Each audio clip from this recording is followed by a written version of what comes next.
I got so many kind comments, like so many nice comments. My day was made, my week was made from the last weekend vlog that I posted, so I figured we'd do another one. It's Easter weekend. We love you, Jesus. And I've got to set up a few things, get ready for Easter tomorrow, because this is actually Saturday. I'm not starting on Friday like I did last weekend. I'm starting on Saturday this weekend, just because Friday I was filming an entirely different video and there wasn't really anything else going on. Today I just got done editing said video and making sure that it posts and everything like that, so now I've got to get on it, daggone it. I'm running behind, I'm chasing my tail today, but the house isn't out of control, so I feel some sort of control. It's so funny because when my house is out of control, the smallest thing can just set me off and I feel like I'm spiraling. But when my house is in control, even the biggest thing can happen and I still feel like I have some sort of stabilization. So I feel like that today. I do got to make dinner, got to prepare for Easter dinner tomorrow. I am going to put together my kiddos' Easter baskets. Last year I mentioned that I didn't do Easter baskets on Easter. So like I did it a day before or a day after or like a few days before. I didn't ever do it on Easter because I didn't like that. And I kind of didn't really villainize it, but I kind of was just explaining why I didn't like it. And I'll never forget because somebody, I don't know if they liked me or not, but somebody commented on it and made a very valid point. They were like, you won't give your kids Easter baskets on Easter, but you give them Christmas presents on Christmas.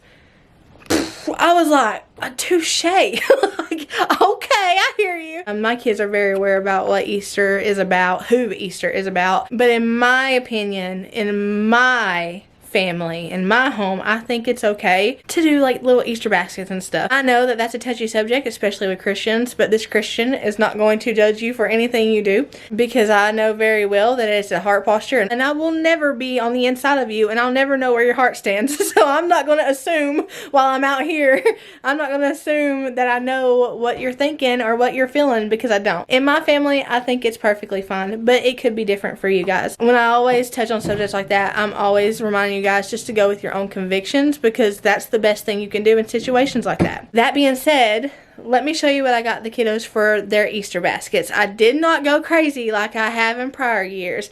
I wanted to so bad, but I refrained from it because I just got a bunch of stuff out of their rooms. I don't want to go add in much more. So this is a very small Easter basket in regards to a lot of the prior ones that we've done. I never want to crowd up my home with just random stuff again, so I was very intentional on what I bought to put in their baskets. A lot of it is edible, so it'll be gone like fart in the wind anyway. My kids will devour that stuff. It ain't gonna hang around for long, so let me show you what I got real quick. Okay, so this is what we got right here. These are for the girls, this is for Cammie, and this is for Colt. I know what y'all are saying, Squishmallows. Y'all are saying, Merina, more Squishmallows. These are the smaller Squishmallows, and my girls, they do collect Squishmallows. From here on out, though, I've got to be very careful about which ones I get them because there are so many of them, and they already have so many. So I don't want to go like completely overboard and just fill their room with them. But special editions like these Easter ones, I really want to be sure to get them if they want them. I was trying to get one bunny one and one chick one. The chick one was on sale at Walmart for $4, but by the time I tried to order it online, it was already sold out, so I just got two of these. But the chick one, if you got your hands on that, you're lucky because I tried. And then I found these on clearance at Ross for $1.99. This one, look, I was like, yes! Mark 5:36. I was like, yes! I don't think this one has Bible scripture on it. But they're by the same brand, so I thought that was really cool. I got them some of these. We've been needing some diversity in our fingernail polish because we only have so many. I checked where we keep the fingernail polish and we have plenty of room for more, and that's one thing I did do while buying Easter stuff is I checked in the areas where things would specifically go to make sure I wouldn't be overfilling nothing and that we have plenty of room for it, and we do have plenty of room for the fingernail polish. I found these at Dollar Tree. Each of my girls got one of these. They're like little hair ties, but look, like, my girls are forever loving hair ties and they're forever needing them too, so I thought that was really cute at the Dollar Tree. They're like little blind bags, so I don't know which ones that they got, but all of those are pretty cute. Found this at the Dollar Tree too. They're like these little single Easter cookie decorating kits. I got one for each of the kiddos. I got the girls these bunny rabbit ones though. I thought they were super cute. This is what they look like. They have like the little bunny cookie and a little decorating set. Dollar Tree, you can't beat that. I got like a 6-pack of bubbles, I believe, and I'm going to put one in each of their baskets except for Cammie's, and to even everything out, I'm going to give him 2. His favorite thing in the world is bubbles, so he's going to be fine with that. I found these that I thought were really cool. My girls love little stuff like this. They collect it. So this is called Miniverse, and you make it. So like you make your own mini food. Look how neat that looks. I thought that was so cool. I've never seen these specific ones before. They collect the mini food, but I've never seen the ones that you make on your own. So I don't know if my girls even know that this exists or not. I'm sure they do because they keep up to date with all of this stuff. And then lastly, I've got this little foodie mini brands thing. They collect these like crazy. So I was like, this will be good. I didn't want to go and get any LOLs. They are overrun by LOLs. Barbie dolls, same thing. They don't have any room at all in their containers unless they get rid of some. And I don't want to get them ones I'm not positive they will absolutely want. So I got these because that's safe territory. I know they'll love that stuff. The other girl got the exact same thing. Bubbles, mini foods, make it your own foods, hair tie, cookie, and fingernail polish, and a squishmallow. Right here is Cammy's. So Cammy loves the Berenstain Bears, and he loves Arthur. We found these at the Dollar Tree, and I about flipped. They were only $1.25 a piece. I was for sure they were going to be more. It's really hard to find Berenstain Bear stuff. For $1.25, heck yes. So when we saw this, I knew that this was going to be his stuffy thing, because I tried to get each one, you know, a stuffy thing.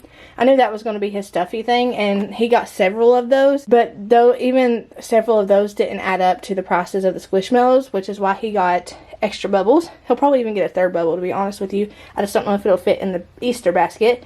Then I found these at Ross. They're these little pop-ups, and it's a baby Yoda one. Or no, it's just a regular Yoda one. I don't know. Old baby, I don't know. They'll tell me, though, if I get it wrong. And then their cookie kit, they got these Easter egg ones, and it just comes with the Easter egg and the cookie decorating supplies.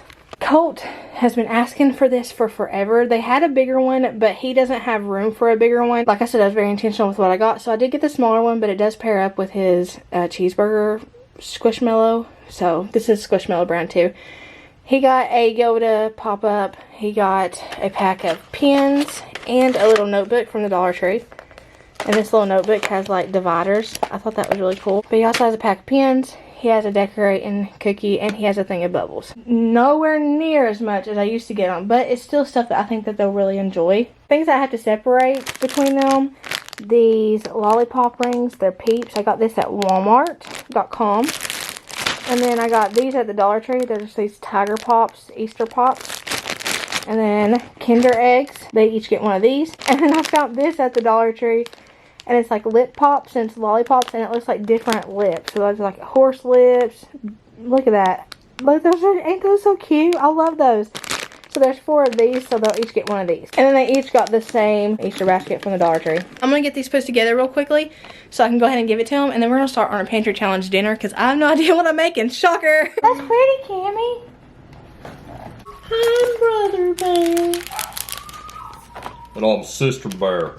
What would you know? Another weekend, another pantry challenge. So this weekend's going to be a little bit different because tomorrow is Easter dinner. So I got a ham, but we're not doing anything huge like a crap ton of sides or anything like that because we don't need to be a glutton on Easter.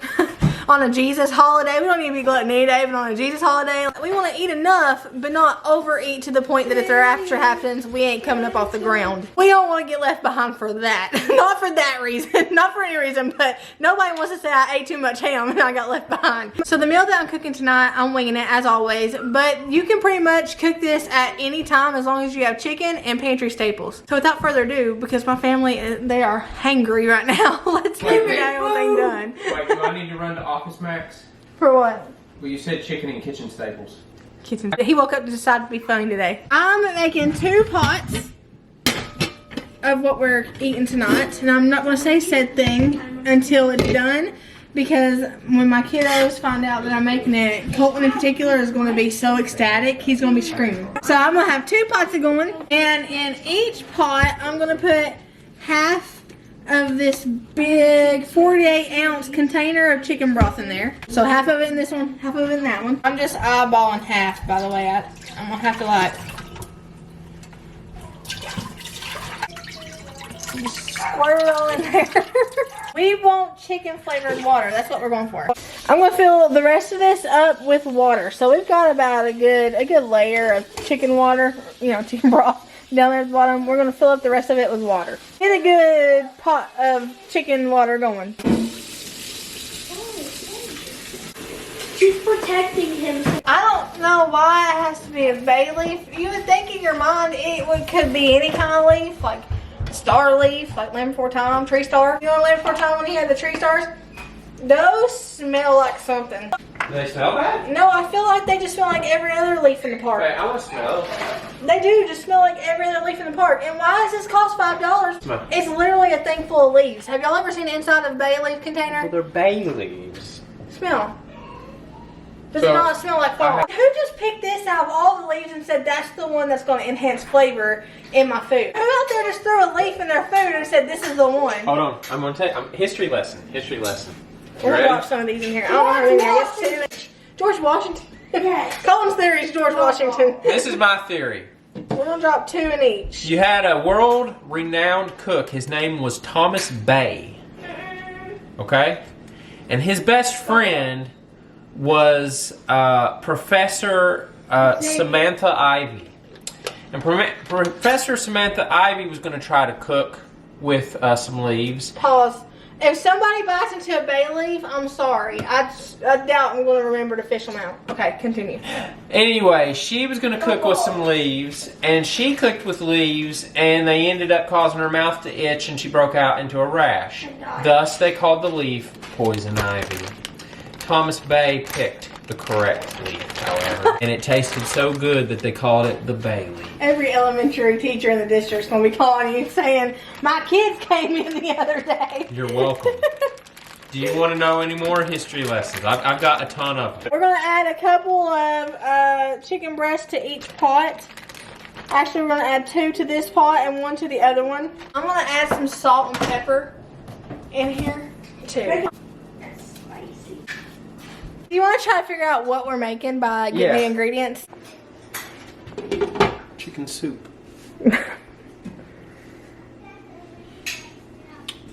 So you think I'm making chicken soup? Have I ever made chicken soup? No, I know you're boiling some chicken. As to what is going on with them, I don't know. We've got a lot of spices in this one, which is interesting. This one, not as much. I tried to make them even. Well, so what are the other ingredients going into this? I need the flour Okay, flour and the butter. Flour and butter. Okay, so that's for breading, I'm assuming? Are we breading the chicken? Well, I can't guess unless you give me yes or no.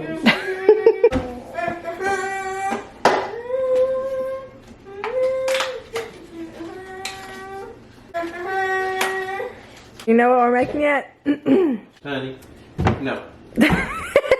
Are you just making this up as we go along? We're gonna eat flour butter chicken? Is that what we're having, is flour butter chicken? Vegetable oil. Vegetable oil. Because we're healthy veggies. We gotta have veggies too. Vegetable oil. And yet it's still oil. And if you think about it, oil is still not good for you. Vegetable Colin's oil. over here putting 2 and 2 together. Vegetable oil actually ain't very good for you because it's actually basically oil. It's like Ain't a word. no, the oil. Oh yeah, the oil. We're bringing out the Duggar bowl for this son. I'm gonna do 4 cups of flour. Oh, what's it smell? That smells like mac and cheese and Roman says. Are you about to wing it? Mac and cheese. Are you about to wing it? 4 cups of flour. Let's see if she wings it, y'all. Look at how much is going over. It's going to be more like 6 cups. Oh, we got a little over. It's okay in Marina's book. So there's 1.5 cup. There's 3 cups. No, not necessarily. I think it's about necessary. Oh my gosh. 4 cups. How much is that? We're about 4 cups You in. think so? Yeah, just go on and there you go. There, we'll 4.5 cups. Is that feeling like 4? That's feeling like 4. Yeah, we're just gonna wing it. We need to do 2 cups of milk. You want to do that? Yeah. But not full cups of milk. Then what exactly? What's the exact measurement then? Like 1 3/4. Okay. Beautiful. Make sure you don't go over like I did. 1 cup. Look at how perfect that is. Boom. And then 3/4. Yeah. Are you counting? And I'm gonna do 2/3 a cup of vegetable oil. 2/3 of a cup. You wanna get that for me? No, you said you were gonna do Get it for me. You said I'm gonna do 2/3 of a cup. Shane's gonna do 2/3 of a cup. Do about half. Do half. I will. Once you get it. Yeah, you looking good. You look like a magenta princess. Yeah, I'm talking to you, bunhead. How you call me? Go from calling me a magenta princess to a bunhead. Because you are a bunhead. I got about half a cup of melted butter here. A cup. Mix it, but not over mix it. Just mix it until it's all combined. What is over mixing? That's whenever you mix something too much and it turns out being hard and dense. You want it airy. Know what we're making it? No. I'm assuming this is going to be breading for the chicken. Do you think this right here is going to be breaded? Could For be. the chicken. You never know. I've seen weirder. Well, there's no egg in there. Oh, wait, are you making chicken and dumplings? Are you making chicken and dumplings? Oh! Alright, I just made sure that my dough was a little bit doughy and not so soupy. That way I can easily pull off pieces to put in the water when it's time. I'm going to pull these out so Shane can shred them later. What? Yeah. No. Yeah. No. Yeah. I hate shredding chicken. I can't find those bay leaves, so. Oh, there's one. I get it. I got one. Oh no, I dropped it. Man, I'm going fishing for bay leaves. Like, yeah. Oh, under the sea. Under the sea. Down where it's wetter, darling, it's better. Take it from me. I'm dropping these in here quickly. Okay, I've got a better way I can do this.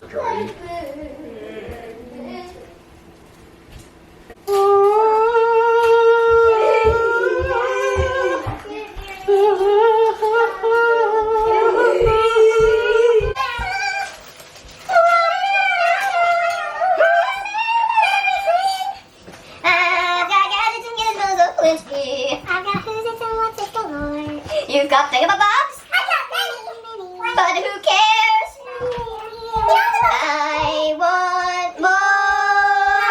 I wanna be where the people are. I wanna see them dancing, walking around on those, what do we call them? Oh yeah, feet. Flipping around, you can't get too far. Legs are required for jumping, dancing. Something, something, something, something, something, something, something. It's Mama and I'm really my turn. When will I know? Mama, what's the most dramatic scene in that movie is? But Mama, I love him! Turn on! I'm sorry, Ariel! No, you wanna know what he actually says is the greatest line in like all of movie history. Now, I consider myself a reasonable merman. Listen, Cotton was just trying to like lay some facts like, Ariel, honey, listen, there's biology and your biology just ain't fit.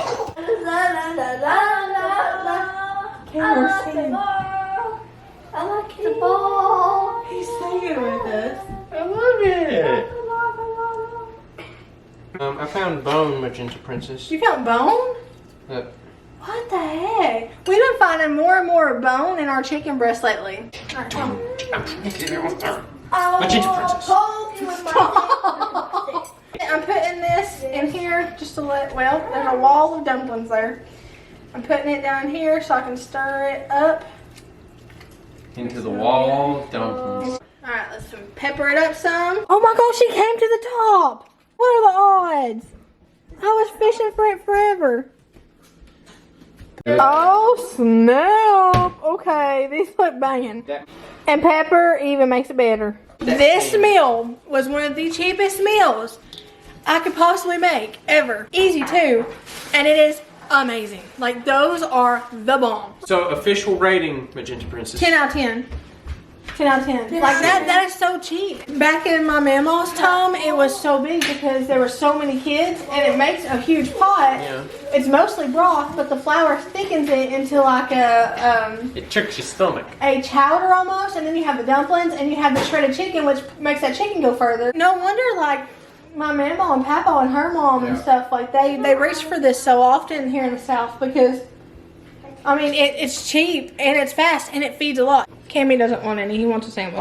Will father love Magenta Princess's chicken? Stop calling her that! You don't stop calling me that. That's what you are. You're Magenta Princess now. What's a magenta? That is gonna It's be something that your- Daddy knows. It gets on my nerves, so he continues to say it. Oh man, What? I had bubble on my finger, like where we were blowing bubbles, and I just yeah. Okay, are you ready? Yeah, you made a mess though. You made it. What is this? Okay, listen. Presentation. Presentation is key. Let me get closer. Asthma. ASMR. You sure? Yeah. Who are you? Come on. Magenta Princess. Oh. It's good, Dad. I was gonna like try to fake it. I was gonna try to like fake like, oh, it's like a 2 out of 10, but no, this is like a 20 out of 10. 10 out of 10. 10 out of 10. This far exceeds my expectations. You can really taste the bay. You can. What does it taste like? I'm joking. I was just. The butter and the dumplings, doing half of the vegetable oil and half butter, really made it good. It did, Magenta Princess. It did. We're gonna eat and watch Prince of Egypt. Prince of Egypt. I gotta fix that clock back there because it is not 4:30. It's actually noon, and I need to get started on Easter dinner. Let me write down a list so I can keep everything on task and not forget something. Okay, so this is what we got going on. We've got ham. We're not doing turkey because we do turkey on Thanksgiving, so we're just doing ham. Mashed taters, mac and cheese, corn, green beans. Deviled eggs doesn't sound appropriate on Resurrection Day, so we're gonna call them forgiven eggs. Why not angel eggs? We're gonna have angel eggs. We're going to have pumpkin something in a pan, but that is not appropriate for Resurrection Day. We're gonna call it pumpkin heaven in a pan. And then we're gonna have leftover chicken and dumplings. Let's get started on the ham first and foremost. This is the ham that I'm gonna do. It's a spiral sliced brown sugared ham from Food City. It's already pre-cooked, so I'm gonna heat it in the oven at 325 for about 10 minutes per pound, and it's about a 10-pound ham, which is a little over an hour and a half. I don't think I have ever made a bone-in ham before, even though this is pre-cooked. Like, I consider it me making it because I was genuinely confused here. I didn't know why they shrink wrapped it, and I didn't know if I was supposed to put it in there shrink wrapped. We're gonna give it a 10 full pack. While sticking this ham in the oven, I did way more Googling than I'm proud of, but I found out that you actually do take it out of the shrink wrap and then you cover it in tin foil just to make sure that it stays like juicy and stuff and it doesn't dry out. As I went throughout the Easter afternoon making these things, I kept marking them off my list just so I could stay on track. So once I got the ham in the oven, I started working on the angeled eggs. I had a crap ton of eggs already in my little plastic containers, so I just emptied those out and did a few from the styrofoam containers and then just refilled up my plastic containers with what was left in the styrofoam containers. Oh, that is gonna bother the heck out of me. Oh my goodness. Hey, I'm about to go buy a whole new pack just to fill that up. Hey, it's better than having one extra. That's true. I tried to make sure I put everything away as I went along so nothing got left out like it usually would. There's Fanuel, Raphael, Ramiel, Uriel, Michael, Gabriel. We ain't gonna go in the department of Azazel. Azazel can eat a fart. So Samgel, we're not gonna talk about him.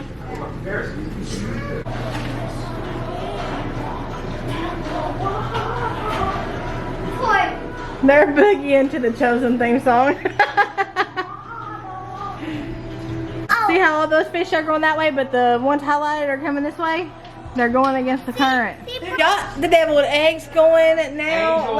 Got the angeled eggs going. Now it's time to work on the pumpkin heaven in a pan. I kept moving along and trying to multitask, which is something I really struggle with, but I wanted to do this dinner good and I wanted to get it done in a timely manner, so I tried to do several things at once and it actually worked out. This recipe didn't work out, however. This is the pumpkin heaven in a pan, and it didn't work out because I didn't follow the directions, but it honestly wasn't just my fault. The directions weren't very clear, so you were supposed to mix it with cold butter, and so it would turn out like graham cracker crust rather than melted butter, and I just assumed it was melted butter. So mine didn't turn out like graham cracker crust. Mine turned out like cement. It was hard, so the only edible part was the layers I put on top of the crust, but the crust itself, I have it soaking right now in the pan because it is that cemented in. I'm praying it didn't mess up my glass dish. I have no idea though. Like, I've never cooked anything that turned out straight up like asphalt, like cement. Weaving in between these layers in this dessert wasn't as hard as I thought it would be. I just had to stay on task. If I got sidetracked, it would have been over. So while my crust was cooking, I got started on my cream cheese mixture. It's a block of cream cheese and a cup of confectioner sugars.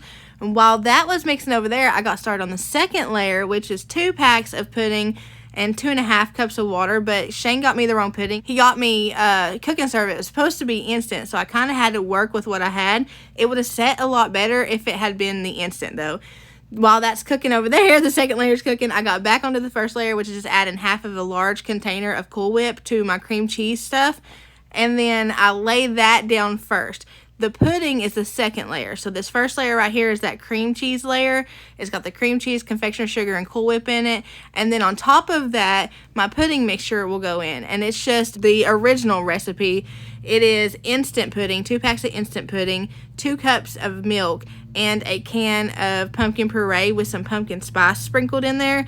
And I didn't have the instant pudding, so I had to kind of make mine work. So I had to cook my cook and serve pudding first, and then add in the pumpkin and the pumpkin spice stuff. It did not set that well, but it was kind of like a pudding, kind of like a pie texture, not really a mud cake kind of. You know how like usually those delights, they're thick layers, they're kind of dense. This was more runny, but it was still pretty good. But while my pudding layer was in the freezer, I got started on my mashed potatoes. I just cut up a ton of taters, and they had like a bunch of little eyes on them and stuff, and I was afraid we couldn't eat those. I was afraid that it would like, you know that song, cracked peanut just now, and it says it cracked it open, it was rotten, went to heaven, got sick, went to heaven. I just had that song playing in my head over and over and over, so I finally stopped and I Googled. I was like, is it safe to eat potatoes if they have eyes on them? And they said as long as you don't eat the eyes and you don't eat a green tater, you'll be good as gold. So I cut off all the eyes, made sure I tossed any taters that even looked green, which none of them did, but my mind got to playing tricks on me there for a minute, so I tossed a couple of them, and then I got the taters to boiling so that I could mash them in just a little bit. With how bad my ADHD is, I have never been able to cook like this, so I was continually proud of myself throughout this dinner because I was able to move along and not get stuck on one thing and wait for that one thing to be finished and then start on a new thing, wait for that thing to be finished, so that half my food wasn't cold before we ate. It all got done at about the same time. The ham got done a little bit earlier, but it needed time to set and cool anyway, so I was really proud with how I pulled this off because usually I could never, your girl could never do this. But for some reason, since my house has been like all put together and stuff, I have just felt like superwoman, I guess you could say. Like obviously I'm not superwoman, like I can't get it all done, but I have been so motivated, and it's been easier for me, I guess you could say. Like things like this, which come easy to a neurotypical person, it doesn't come easy to me. Cooking is frustrating, which is why I used to not do it very often. I didn't really start cooking until I got on YouTube because it was just so like, I cooked a little bit, but not a whole lot because it was so frustrating, and my mind would just feel like it was completely fried by the time I got done because there was so much going on and there was so much I had to be in control of, and I wasn't good at multitasking. So I'm still not good at multitasking, but I'm getting better. Once my pudding layer was cooled in the freezer, I put the last of the Cool Whip that was left in the container on top of it and then put it in the fridge to chill while I did the rest of the food. I had the corn going at this point. I also sprinkled a little bit of cinnamon on there.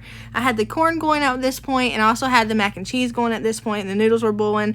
I got to working on my deviled eggs, and you guys are geniuses. So when I first started YouTube, do any of y'all remember when I started YouTube, I struggled with peeling eggs so bad. I asked y'all several times. I was like, guys, do y'all have any hints, tips, tricks? I'll take whatever. I'll try whatever, because it was a nightmare. One of you guys suggested, well, a bunch of you guys suggested boiling them in salt water, but one of you guys said boil them in salt water, put them in an ice bath afterwards, let them sit for about an hour, then put them down and roll them. And once you've got them rolled on all the sides, then go in and peel them. And let me tell you something, that one back there that's messed up is where I smashed it too hard when I was rolling it. the shell just falls off. Now my kids can have deviled eggs whenever because I don't hate the task of peeling these eggs. I made them for them anyway. I would do anything for my kids, but I definitely don't dread the task of eggs whenever they ask me for deviled eggs. I don't dread the task of making them now because it's so much easier to peel them that way. I'm having all these eggs and I'm getting the egg yolks, the yellow parts out of there so that I can make my mixture to my deviled eggs or my angeled eggs. Now, I don't do it like everybody else. I know, well, some people, I know it's kind of half and half. I shouldn't have said everybody else because everybody does their eggs differently.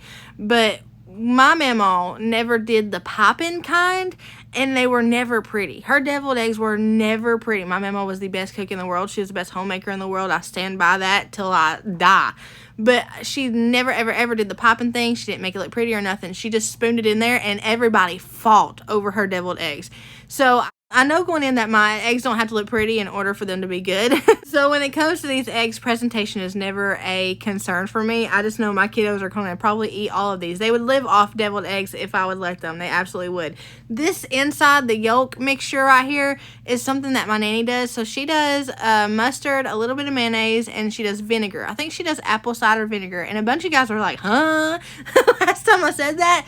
And I didn't know it, but apparently the normal thing is to do relish and to do pickle juice. A bunch of you guys were saying you did pickle juice in your deviled eggs, and I had never heard about that. So I really want to try it that way because y'all, I know y'all don't ever steer me wrong. You really don't. When the majority of you guys say something and you stand by something, I know 100% that it is a good thing. So I really, really, really want to try pickle juice in mine. But right now I just make them how Nanny makes them. I think I put a little bit more mayonnaise in mine than Nanny puts in hers. Or I might put a little bit of more mustard in mine than Nanny puts in hers. But regardless, I do it a little bit different and not just like Nanny's, but the premise of it comes from Nanny. Now, something that I used to do that you guys have changed is I used to actually boil my potatoes with the butter in them. I would salt and butter my potato water, boil them up, and then just put milk and salt in them while I mashed them. And I never used the mixer. I always used like a hand mixer. I didn't know how to use a stand mixer back then. So when I met you guys, you guys told me to wait and put the butter in while the potatoes are hot, but while you're mashing them, and do it while you do the milk, the butter, and the salt. And I started doing it that way, and it was a game changer. The best mashed potatoes ever. Like, definitely, if you don't do that, put the butter in while you're mixing it all. You'll be so thankful. Oh, look at this. We're ready to eat. We got our heaven in a pan here. Green beans, French style, as per Shane's favorite. We got a spiral bone-in ham. We got some macaroni and cheese. We got some mashed taters. We got some corn on the cob. And we got a bunch of deviled or angeled eggs. For memories. Smile at Jason's memories. Crumble it up if you want it to lay flat, okay? Do like this. Crumble it up. Now it'll lay flat and it won't roll up. What? Ta-da! Thank Bill for that because I had no idea. Colton, pop that in the microwave and melt that. I'm going to put some sugar and cinnamon in this bowl. Give me a try. You want to try? Okay. Here, Tammy, you do this part. Sprinkle some in there. Good job. Pop it in there. Come on, keep going. Shaking it!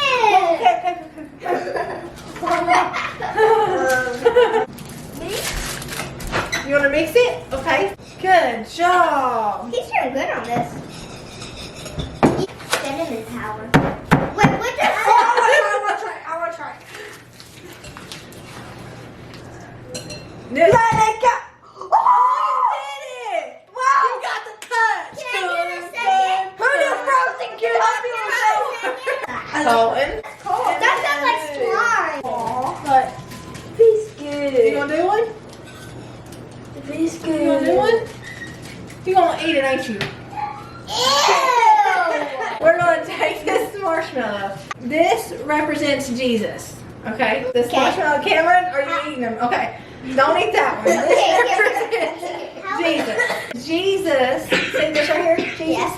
When Jesus died, before he died, he took on our sins. So he was covered with all of our sins. So this is what it looked like. So Jesus took on all of our iniquities and our sin so that he could be an advocate for us. He could stand in our place. The consequence of sin is death. So he wanted to stand in the gap for us so that he could spend eternity with us. Did you get camis? Mm-hmm. Good job. You did camis? Good job. So Jesus was pure white sacrifice, okay? He was the lamb. They took him down from the cross. And wrapped him in They wrapped him. Linen. Look, yeah, they wrapped him in his linen. I Make knew sure it. you pinch the side. Lemon. What? This See, is Daddy, it's not called linen. not lemon. Linen. They wrapped him. There was grave clothes essentially. The crescent, as you could say, is his grave clothes. So Jesus is wrapped up in his grave clothes. The oven's going to be the tomb. Okay. So we got him. He died for us. He put on all of our sin, our iniquity, and we wrapped him Linen. in the linen, not lemon. Okay, let's take it to the tomb. Don't turn it on yet. I'm going to set my alarm. Okay. Mine's here. He wasn't there no more. He wasn't there. Look. Because he's alive. He ain't in there. We checked all of them to be sure. He is not in there. We're about to play a game, but I'm on TikTok. Have y'all ever heard of cheese caves? I gotta tell you about cheese caves. Okay, so back in the 1970s, Americans stopped eating dairy products. Like, they stopped completely. So that left dairy farms failing, basically. The dairy farmers petitioned the government to subsidize their products, and they were like, okay, we'll subsidize you. That led to an overproduction of dairy products, which the government still had to subsidize. What does subsidize mean? I don't know. Still had to subsidize that overproduction of product. So that led to a huge accumulation of dairy products that the government had on their hands. And by about 1977, they had over 500,000 pounds of stray cheese. But the wildest part about this stray cheese, this 500,000 pounds of stray cheese, if y'all think I'm lying, I'm not. Go look this up. Is they're in random caves in Missouri, like limestone caves in Missouri. We never stopped accumulating it, even though in 1977 we had like 500,000 pounds of cheese laying around. We never stopped accumulating it, and we never stopped subsidizing it. So now we have like over 1 billion pounds of random butt cheese, and it's all stored in limestone caves in Missouri, and we're still collecting it. Grew up poor. Yeah. You know what government cheese is. Yeah, Guess where that comes from? the cheese caves. Cheese caves. Cheese government cheese caves. Apparently. I'm looking up cheese caves, Missouri. Hundreds of feet below the ground in Missouri, there are hundreds of thousands of pounds of American cheese. Can I visit them? While checking out the Springfield cheese caves is off limits, they make sure that everything fun is just closed off. Area 51, cheese caves. The caves are kept perfectly at 36 degrees Fahrenheit, and they're store stockpiles of government-owned cheese comprising the country's 1.4 billion pounds of surplus cheese. All right, Marina and Shane, the master Easter egg hiders. All these are lit up. Us and our neon chokers. Wait, I gotta get one. Hold on. Okay. I've got to get clever on where I'm putting it. Okay, you get clever. Golden egg. It can't, like, everything else needs to be, okay, they can find it, but the golden egg, they cannot It needs find. to be special. Yeah, they have to be able to reach it, obviously. Jolie would get mad at me if I put it anywhere above 3 foot. Yeah, that's a good spot. That's a very good spot.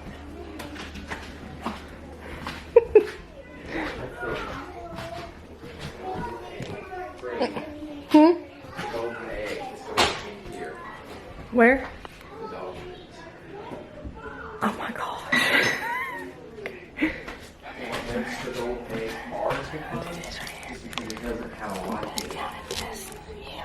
So that's total, that's 3. I've got 4. 5, 6. Oh, that's smart. So smart. Okay. Put it in the dog food.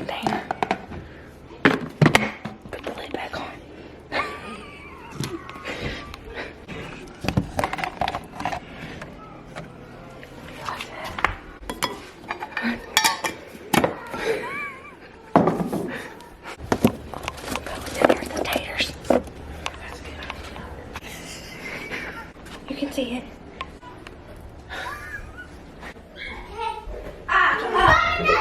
Cammy found the one in the trash. Oh wait, that's not. Cammy, that's not an egg. That don't count. Probably not the part. How many you got, Joe? One. How many you got, Cam? He's got none. Here, can we have one of my eggs? 2. 4.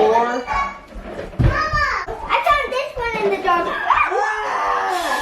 Alright, I'm going to lay down and finish my ebook, which is, I'm still reading Deluge by Lisa T. Bergren, which is the last book in the Railroad Time series.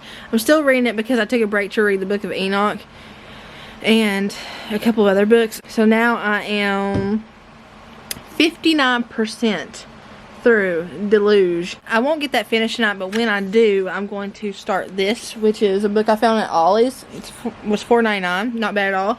It's literally the first season of The Chosen, but written in novel form, and I thought that was interesting. So I'm gonna start this. It's only like 300 pages, so I'm gonna start this once I get done with Deluge. But I wanted to wish you guys a happy Resurrection Day. I know it's already passed for you guys, but it's not for me. So I never like for a holiday to go by without me wishing you guys a happy holiday, whatever it is. Thank y'all for hanging out with me. I hope y'all had a blessed Easter, and I hope you guys have a blessed morning, evening, night, whatever it is, wherever you're at. Know that I love you, but Jesus loves you so much more. I'll see y'all later.